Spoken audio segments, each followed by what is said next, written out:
कल्याणपूर शहर प्रमुख महेश गायकवाड यांच्यावर उल्हासनगर हिललँड पोलीस ठाण्यात आमदारांनी गोळीबार केले होते। या प्रकरणात महेश गायकवाड यांचा जीव वाचतो की नाही हा प्रश्न सर्वांना उद्भवत होता। त्यावेळीच काही किन्नर समाजांनी महेश गायकवाड यांचा जीव वाचवावा यासाठी देवीकडे नवस केले होते। महेश गायकवाड आज सुखरूप आहेत।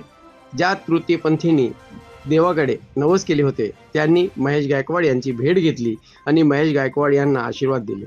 महेश गायकवाड यांनी तृतीयपंथींना गणपती उत्सवासाठी वर्गणी म्हणून रोख रक्कम देऊन आणि महाराष्ट्र शासनाची योजना मुख्यमंत्री माझी लाडकी बहीण आणि शिलाई मशीन उपक्रम या संपूर्ण सुविधा प्रथमच तुम्हाला देण्यात येतील असं आश्वासन महेश गायकवाड यांनी दिले।